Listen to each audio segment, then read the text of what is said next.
produce una homogenización cultural.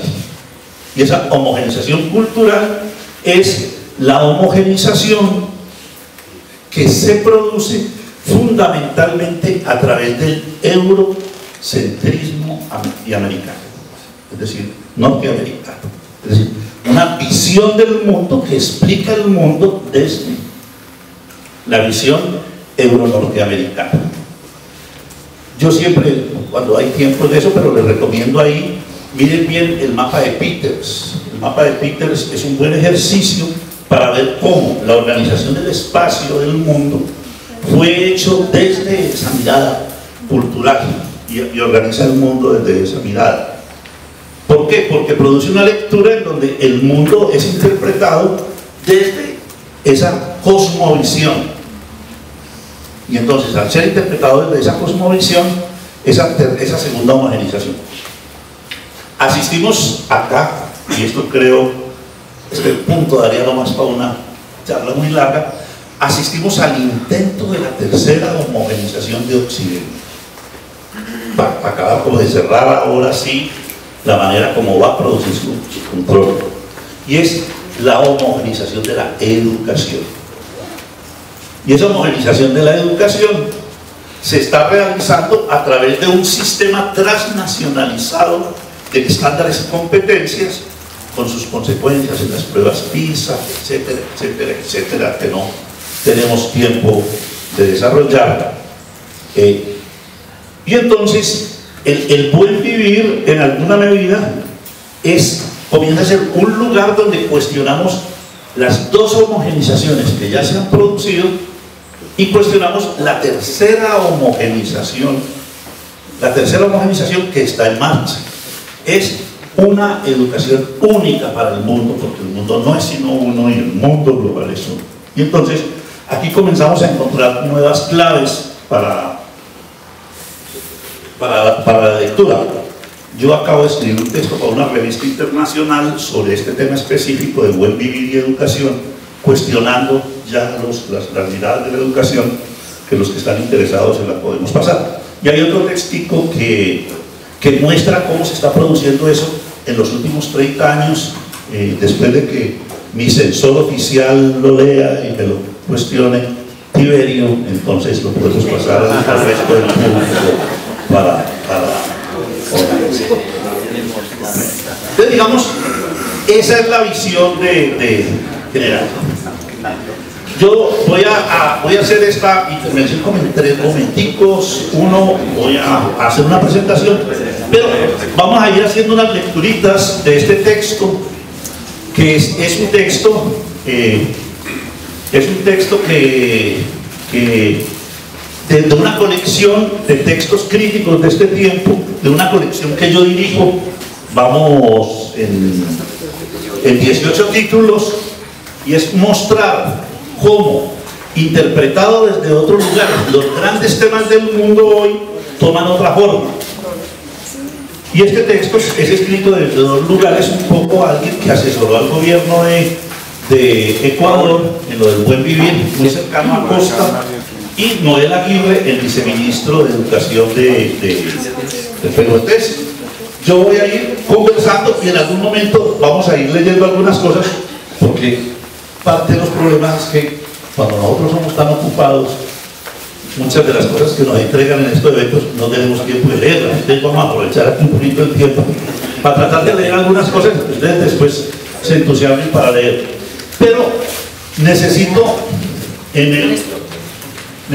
que ustedes me trabajen la toma de notas, que vayan haciendo como en doble línea, pues porque nos vamos a ir encontrando con una explicación del mundo que cuestiona muchas de las cosas con las que nosotros funcionamos. Y ustedes van a ir haciendo, rayando con circulitos o poniendo en la parte de abajo de su cuaderno los desaprendizajes a los que me invita el buen vivir. Es decir, hay cosas que tenemos que desaprender, porque hemos sido tan hechos en esta cultura de la cosmogonía, desde la cosmovisión, porque hemos sido formados en la filosofía, en la teología, en las ciencias que tenemos, hemos sido formados en una manera de entender el mundo. Y ahora un poco lo que nos presenta el buen vivir es otra manera de entender el mundo, pero que tiene los orígenes acá, y que apenas comenzamos a sacarlo porque antes decíamos, no, los pobres sí son sabios, son súper sabios. Ahora encontramos que es que estos pobres, porque la gente del Movimiento Sin Tierra en Brasil, yo estuve en un taller hace poco con ellos de educación popular, y al trabajarlo lo que nos encontramos es que todos los campesinos tienen unas formas de expresión de este buen vivir, y entonces vamos encontrando como una beca, que hay un lugar desde donde ellos explican el mundo. En ese sentido, esto que yo voy a presentar, por eso la introducción es mía, ahora la presentación es lo que he aprendido yo un poco de la gente. Estas son como mis reflexiones, y ahora les voy a presentar lo que yo he aprendido de esta sabiduría de estos pueblos. Entonces les voy a pedir el favor de que encuentren alguna manera de que hagamos sobre mi presentación un ejercicio medio investigativo. Es decir, que ustedes en las notas que colocan, o al que no les gusta colocar notas, que tome una hojita por ahí y escriba los desaprendizajes a los que lo invita a usted, el buen vivir un poco desde la perspectiva de las cosas que voy a contarle. Entonces ahora comienza un poco la crónica de lo que yo he aprendido. Desde luego que todos estos ejercicios son una interpretación. Esta cita de Noel es muy importante porque él fue el que se encontró con el buen vivir un poco y da forma a ir constituyendo como el arranque. Y dice Noel, cuando se plantea como alternativa la concepción del vivir bien, se cuestiona la idea misma y los modelos de desarrollo y los supuestos que han configurado la denominada civilización del progreso, que se sostiene en el colonialismo y en el neoliberalismo. Por lo tanto, no estamos refiriéndonos a un cambio de un elemento teórico, menos de unas simples denominaciones. Estamos hablando de concepciones de la vida. Y esto es la gran novedad. La gran novedad es que nosotros, nosotras, las que hemos tenido una sensibilidad por muchos caminos de un acercamiento a un trabajo con los sectores más humildes, con los sectores más pobres, encontramos que ahí, siempre hemos dicho que hay una riqueza, pero ahora la riqueza se nos presenta, gracias, y la riqueza se nos presenta diciéndonos, estamos frente a concepciones de vida, y por eso el ejercicio que vamos a hacer luego en el trabajo por grupos va a ser tratar de darle forma a eso desde lo que estamos haciendo, desde las prácticas que nosotros estamos haciendo. Entonces, ¿qué es el buen vivir? A medida que comenzamos a hacer ya todo el trabajo, yo tengo ahí para el próximo texto, tengo 24 lugares de pueblos originarios en donde ya existe la palabra. La última, les decía, es la última, el Timamogen Mapuche, que me lo dijeron el año pasado en un seminario de otra cosa, en un lanzamiento de un libro en Chile. Entonces, ¿dónde coloco ahí como referencia 6 lugares? El Suma Causay, que es quechua, la vida en plenitud y armonía. El Suma Caumaña, que es aymara, el bienestar de la fuerza interna. El Balabú Wa, que es cuna, la unidad de la naturaleza. El Ñandereco, guaraní, vida armoniosa. El Ley Kuslay, maya, vida plena de todos. El Timamogen, mapuche, el equilibrio con la madre tierra. Es decir, a medida que uno comienza a transitar el camino del buen vivir, uno encuentra en ese camino del buen vivir que hay una organización en la cual hay una explicación del mundo. Y cuando comienza uno a entrar a esos sistemas uno encuentra otra mirada. A mí ha sido maravilloso, por ejemplo, volver a leer el Popol Vuh, que lo volví a leer después de mucho tiempo, pero cuando ya lo leo desde esta visión, yo ya comienzo a entender muchas otras cosas que no entendía antes y que me daban una explicación del mundo en otro sentido y a organizar eso. Entonces, digamos, conclusión sencillista es una explicación del mundo basada en la unidad de todos los mundos y en la complementariedad y la unidad en la integralidad. Esas tres ideas van a ser fundamentales. Uno, no hay mundos separados. No hay mundos separados. Todo el mundo es uno. Yo estoy, por ejemplo, recogiendo ahora información desde la física y desde la química para poder, como le decía por ahí alguien que me preguntaba, a nosotros que nos movemos en estos asuntos nos toca como movernos en tres niveles. Un nivel de poder tener una discusión de punta, y a veces escribimos textos muy enredados para poder, pareciera que el mundo intelectual, si no se escriben esos textos enredados, la gente no reconoce.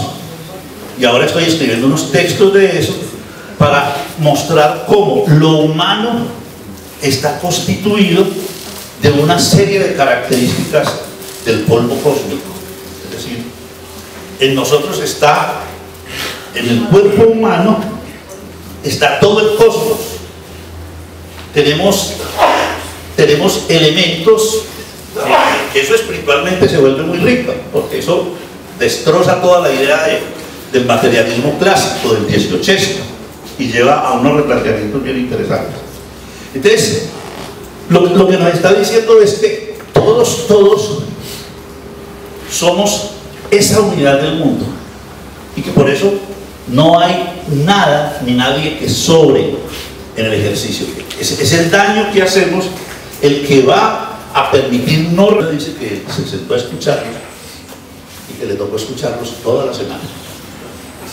Y dice que solo, pues tomando nota, él escribe el famoso libro que se llama Epistemologías del Sur, que hoy es un referente mundial, que está traducido a 30, 40 idiomas, que está cambiando toda la mirada de la sociología y las ciencias sociales a nivel mundial. Hace poco, a esa coleccioncita de libros, viene un texto de Boaventura, precisamente de crítica a la crítica a la izquierda latinoamericana, un texto con la sabiduría que se llama Cartas a la Izquierda, en donde va interpretando desde el conocimiento de América Latina dónde está esa crisis. Entonces a Boaventura le dijeron, oiga, ¿sabe? Es que nosotros tenemos otra manera de entender el mundo y ustedes no nos han querido porque ustedes nos siguen explicando. Y a Boaventura le dijeron, porque la gente al poder expresarse dijo, no, es que usted es un marxista muy fino, muy refinado, tan fino que ha replanteado el marxismo, pero ese marxismo no nos acaba de entender a nosotros. Entiéndanos a nosotros y usted va a poder moverse en América de otra manera. Y él saca ese libro que se lo recomiendo, que lo busquen por ahí si lo ven, Epistemologías del Sur, que muestra un poco cómo, y ese es síntesis de ese evento en Cochabamba. Entonces fue necesario esa llegada. El segundo punto, ya se lo dije, frente a la planeación participativa, emergen los proyectos de vida de las comunidades originarias. Yo considero, por ejemplo, que hoy voy a trabajar este fin de semana con unos grupos indígenas para buen vivir y currículo. ¿Qué significa incorporar el buen vivir en el currículo? Y cómo construir currículos de otra manera a partir del buen vivir. Pero recuerden, porque estamos en la tensión entre ser ciudadanos y ciudadanas del mundo e hijos de la aldea.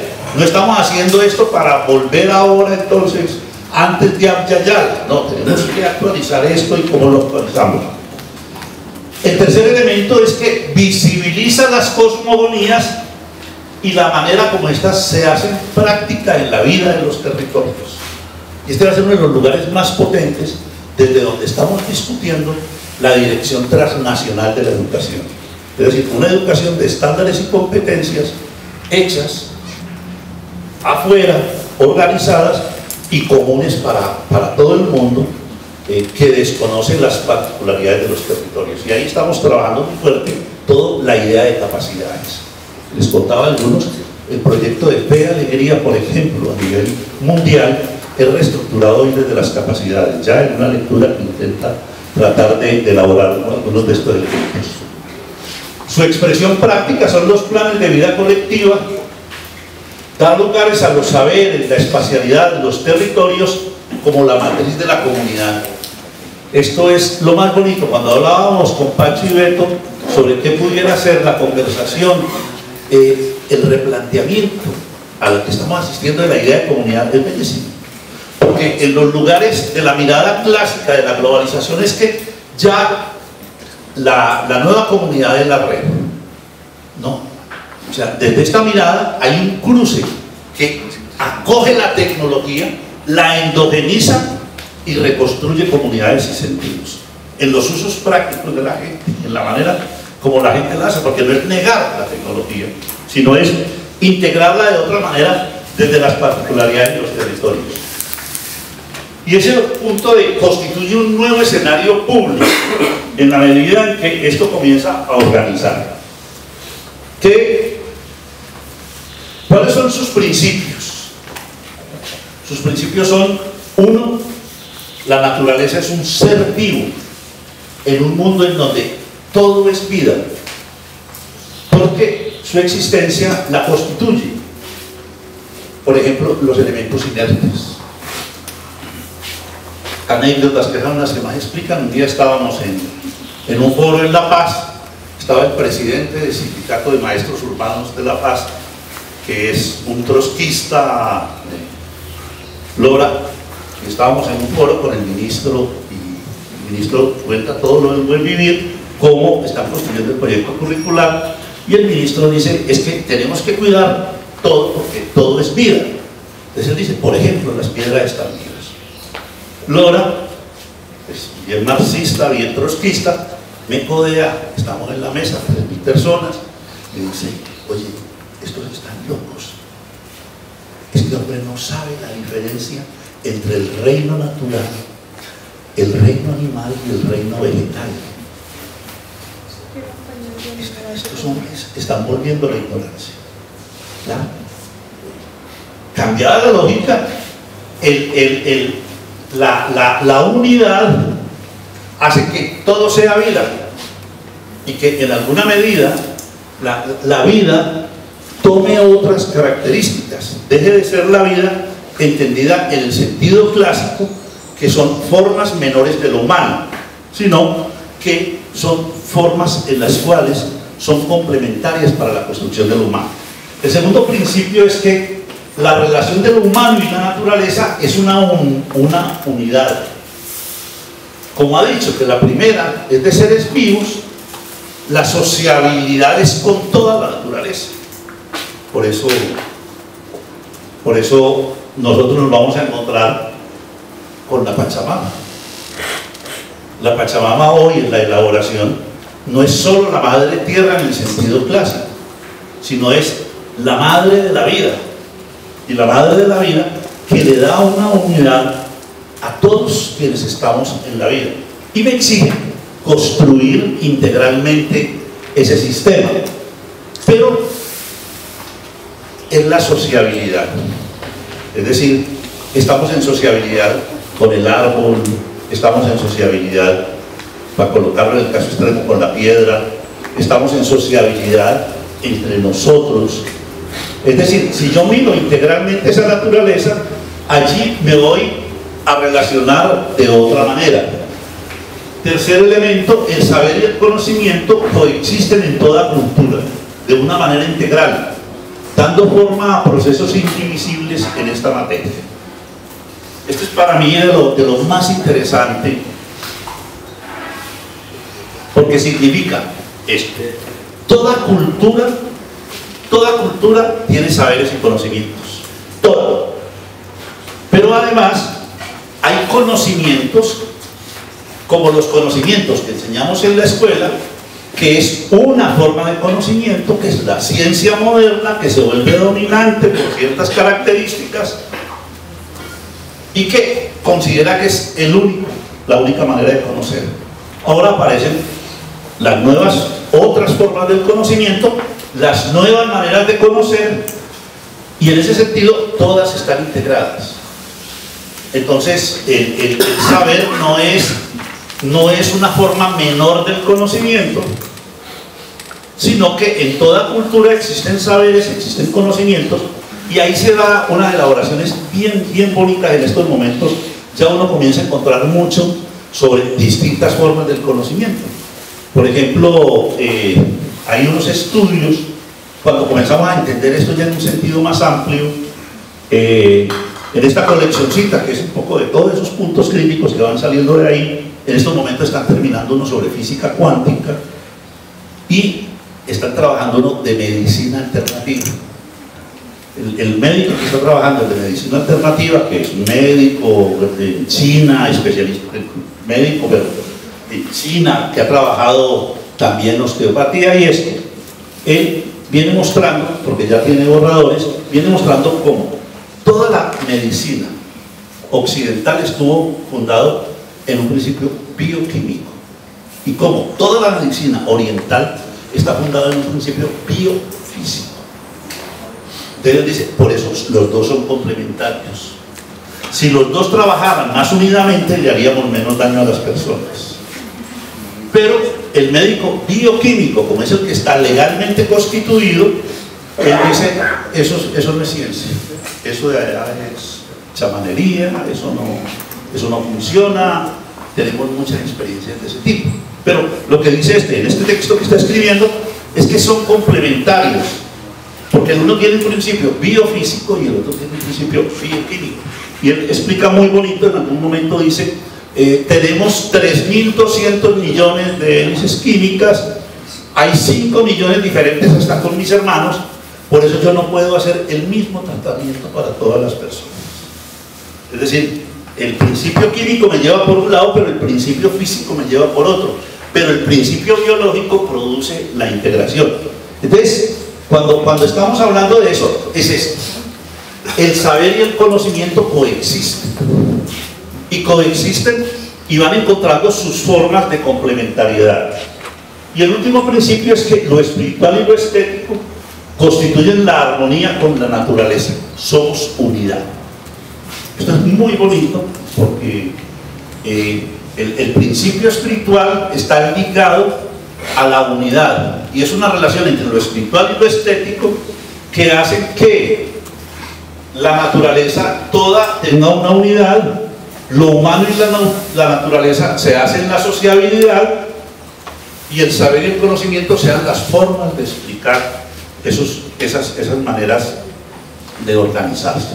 Entonces digamos que cuando nos encontramos con estos principios nos están diciendo que nosotros estamos en una idea que es muy importante. No es la idea de la buena vida keynesiana. O sea, muchas de las formas, y aquí hay que decirlo un poco fuerte, muchas de las formas que han moldeado nuestra manera, no solo de la idea de desarrollo, sino de un mundo distinto, y aún un mundo distinto desde perspectivas críticas, está recogido desde la buena idea de Keynes, que sigue estando en la idea de desarrollo. Como vemos, todo lo que hemos hablado es de un mundo que es integral, y ese mundo que es integral se resuelve de otra manera.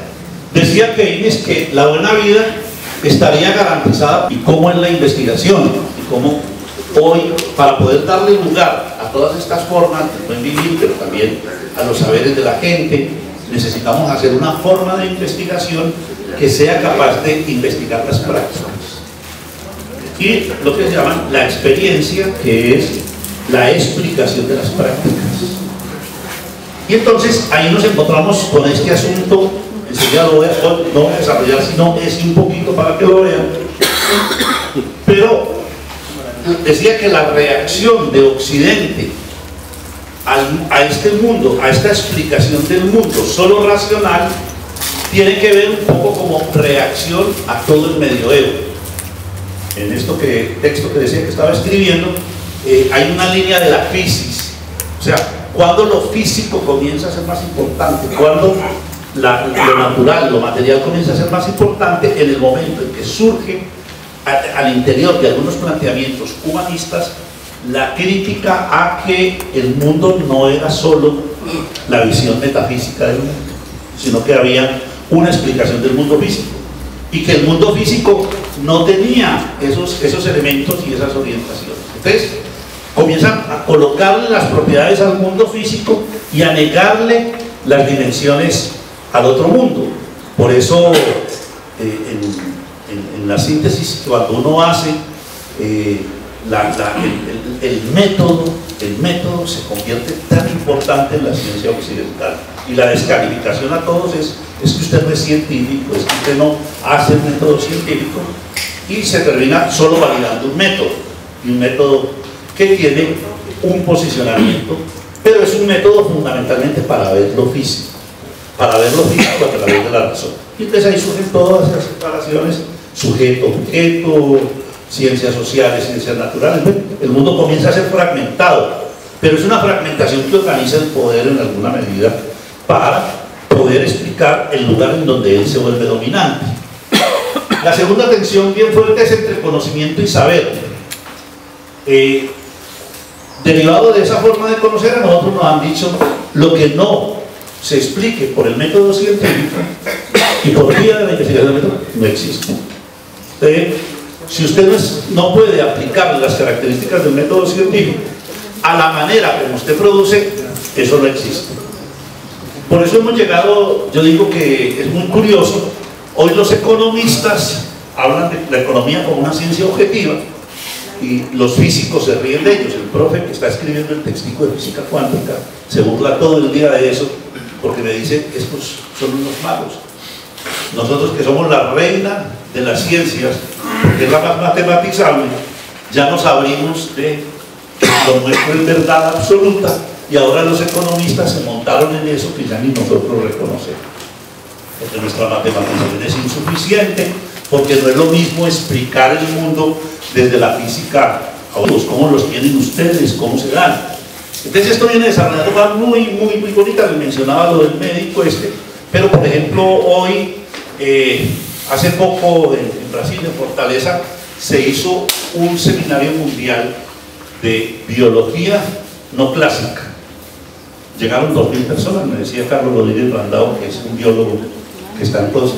¿Por qué? Porque están encontrando cómo muchos de los principios que son utilizados en la medicina natural son principios que son comprobables en esa ciencia, pero que tienen otros principios y que se pueden explicar desde los principios. Y que lo único es que algunas de las formas químicas de los principios químicos se constituyen y pueden constituirse en principio de las medicinas, pero que en últimas eso es lo que está en todo el origen de la constitución de esos procesos de conocimiento. Por eso, entonces ahí se comienza a plantear que ese conocimiento disciplinario se convirtió en el fundamento de la cultura, y por eso es lo que enseñamos en la escuela. Y entonces cada vez terminamos en esto que llamamos ahora el STEM, que es lo que hay que enseñar: es ciencias naturales, tecnología, los elementos de ingeniería, matemáticas, y leer y escribir para eso. ¿Y quién dicta eso? Las pruebas PISA. Y entonces uno comienza a seguirle el orden de por qué se está haciendo eso, por qué se excluye lo otro, pero bueno, eso es parte como de la discusión más allá de eso. La tercera tensión, derivada de las dos anteriores, es entre lo universal y lo pluriverso. Porque la verdad, como decíamos al comienzo, está basada en el mundo físico, y al estar basado en el mundo físico, la evidencia empírica es la que determina. Entonces, todo lo que no tenga evidencia empírica entra ya. La primera descalificación fue: esas son formas de la metafísica, esas son cosas que no funcionan. Una anécdota muy bonita para que me entiendan eso, que la estamos trabajando en en uno de los libros que viene de física cuántica. El profesor que está haciendo el libro de física cuántica de esta colección cita, por aquí yo tenía dos más los paso para que miren un poco los temas, pero hay de todos los temas, uno que viene de física cuántica, y el profesor que está haciendo de física cuántica, estamos conversando, ahí como que miren otros de esos textos. El profesor, yo le decía, bueno, vea, necesito que usted le explique, porque como son textos en 25.000 palabras, y se trata de colocar un tema de punta, yo digo, yo necesito que usted le explique a la gente muy claramente, en 2 paginitas, cómo Einstein peleó con todos sus maestros. Porque Einstein, para poder desarrollar la teoría de la relatividad, le tocó decirle a todos sus maestros, usted está equivocado. Ese principio suyo puede ser trabajado de otra manera. Entonces está desarrollando eso.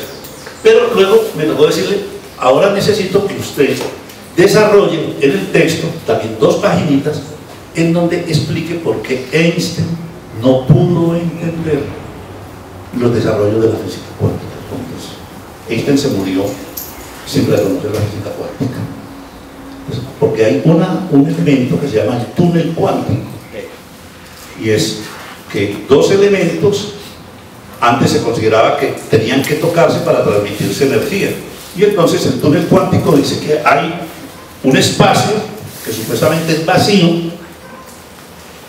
y que se transmite energía en ese vacío. Cuando a Einstein le dijeron eso, Einstein se sonrió con los que le estaban explicando y le dijo, eso son cosas fantasmagóricas. Dios no juega a los dados. Es decir, Dios juega a través de la evidencia empírica, y eso no es posible comprobar. Bueno, ese es el origen del desarrollo de la física cuántica. Una cosa, un principio, y es que 2 positrones ocupan el mismo espacio al mismo tiempo y se modifican entre sí, cosa que era impensable en cualquier física, de que 2 cosas ocuparan al mismo tiempo el mismo espacio, y aquí ya lo están viendo en pequeñas. Entonces, eso, por ejemplo, nos explica eso, esto, lo universal y lo pluriverso. Aquí la verdad comienza a tener evidencias más allá de lo empírico. No es lo mismo si yo comienzo a buscar un mundo que explica solo desde una verdad a un mundo que explica desde distintas verdades. Ojo, no es posmodernidad diciendo que todo vale, no, hay otros saberes. Por eso la expresión es, la tensión es entre lo universal y lo pluriverso. Nosotros vivimos en lo pluriverso. Por eso yo creo que nosotros debemos volvernos muy juiciosos en escribir las cosas que hacemos. Yo cuando trabajo con maestros les digo, ustedes tienen que solucionar problemas todos los días. Un maestro es alguien que soluciona problemas de tal manera que les toca crearlos, innovarlos todos los días, porque no están en ningún libro, no están en ningún manual. ¿Y qué hace ese maestro? Es un innovador, pero ese maestro no recupera ni está haciendo un diario de campo para llevar esas cosas nuevas que hace, que si después las junta, porque ya han metido en la cabeza de que el maestro está simplemente para repetir lo del universal, y para eso están los que sí escriben de educación y los que saben de educación. Por eso cada vez avanzamos más en la sistematización como esa manera de producir y organizar el saber. Y entonces nos aparece esta tensión norte-sur, en donde nos dicen la civilización es una construcción euro-norteamericana. Nosotros lo único que tenemos es que ir ahí, y parece que cada vez más nos encontramos que el sur tiene otra serie de elementos y una serie de configuraciones diferentes más. El principio de la megadiversidad, si aquí nos hubiéramos ocupado de la megadiversidad como una de nuestras riquezas y la sabiduría que tenían nuestros grupos originales y ancestrales sobre eso, aquí las cosas serían a otro precio, porque tendríamos un montón de cosas para mostrar, de desarrollos que hemos hecho, si hubiéramos logrado traer esa contradicción entre lo universal y lo pluriverso, nos hubiera llevado a otro lugar. O sea, ahí tenemos una riqueza insospechada. El ejemplo que les colocaba, por eso los colocaba, la idea de que emerge el sur, y el sur es un poco eso que les decía Boaventura de Sousa. Comienza a decir que estamos frente a una emergencia. Miren para entender solo uno, la primera, y me parece estar muy importante, porque en alguna medida tiene mucho que ver con el tema que estamos trabajando, en el sentido de comenzar a ver de otra manera esta integralidad. El asunto ahí entonces Occidente está construido sobre dualismos. El más profundo es entre lo humano y lo natural. Por eso se da lo que llamamos la homogenización biótica.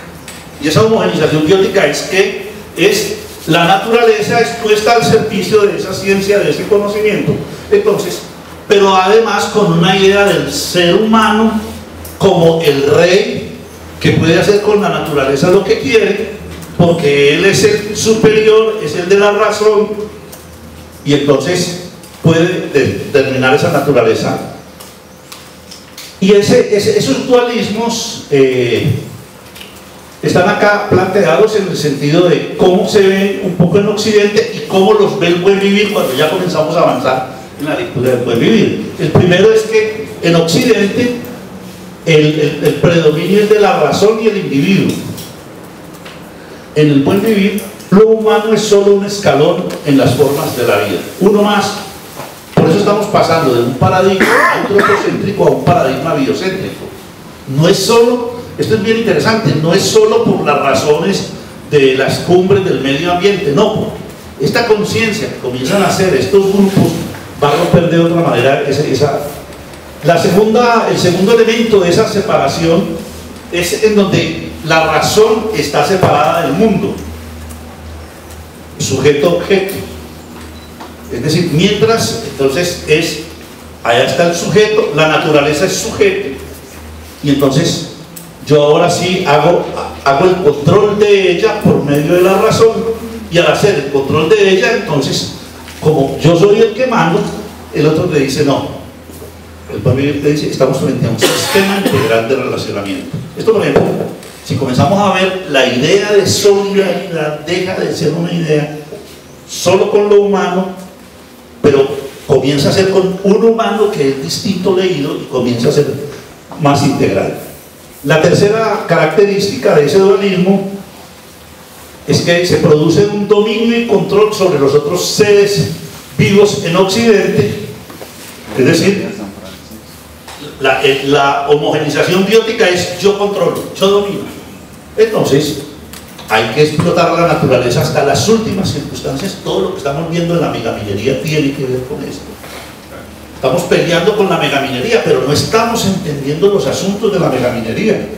Y aún en gobiernos, esos gobiernos, el mismo de Bolivia, el mismo de Ecuador, termina atrapado con sus dedos, porque le apuesta al buen vivir, pero en el momento en que tiene que planteárselo del desarrollo, vuelve a terminar diciendo, ah no, hay que hacer lo que sea, porque vamos a hacer y vamos a empujar esto. Entonces terminan en una trampa, porque al anunciar el buen vivir se les vuelve diciendo, oiga, venga, si usted está haciendo con esto, hay una unidad que es biología, filosofía, sociedad. Usted no los puede separar. Y usted deriva el actuar en el mundo de esa relación biología, filosofía, sociedad. Si lo quiere en la manera integral. Por eso, en esta visión, la naturaleza es control del humano. Es decir, la naturaleza está para ser controlada por lo humano, y al estar para ser controlado por lo humano, el humano se constituye otra vez en el preponderante paradigma antropocéntrico, en las dos versiones. En la versión occidental, si pudiéramos detallarlo, veríamos filosóficamente cómo se constituye eso, pero también en la visión marxista. Es decir, ¿qué hace Marx? Marx lo que dice es, hay un ser humano que domina la naturaleza a través del trabajo, y el trabajo es ahí donde se producen las relaciones de explotación y la plusvalía, y ahí deriva todo eso, pero sigue siendo una visión de control de la naturaleza por lo humano. En el buen vivir vuelve esta idea de los seres humanos es un ser vivo entre otros, Si no miramos toda la naturaleza, como ser vivo no vamos a poder ir. Por eso, en la visión occidental, la naturaleza termina usada instrumentalmente en función del bienestar humano. Y aparece aquí un principio ético que cada vez ahora es más importante, es que en la visión del bien vivir, la unidad entre todos los diferentes seres vivos nos construye un principio de responsabilidad. No solo estamos frente a una ética del cuidado, sino a un principio de responsabilidad con la vida que implica una nueva ética. Es decir, el principio fundado sobre el cuidado, además creo que este es un tema que para ustedes sería muy, muy bonito de elaborar, porque en alguna medida una comunidad masculina de origen mariana, la reivindicación del cuidado nos va a llevar a una teología de un tipo nuevo, y que si el cuidado es con la naturaleza, entonces el proyecto teológico es un proyecto terriblemente afín al buen vivir, pero también a enfrentar la patriarcalidad.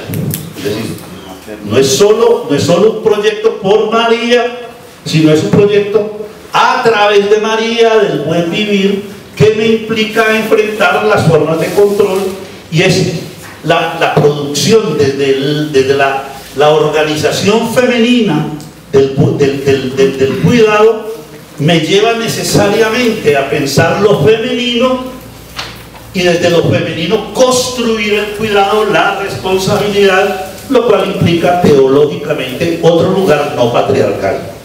Que no me oigan los obispos, porque dicen, quién sabe qué va a pasar con ustedes si se dedican a pensar en serio a María realmente como propiciadora de esos nuevos lugares teológicos en estos tiempos.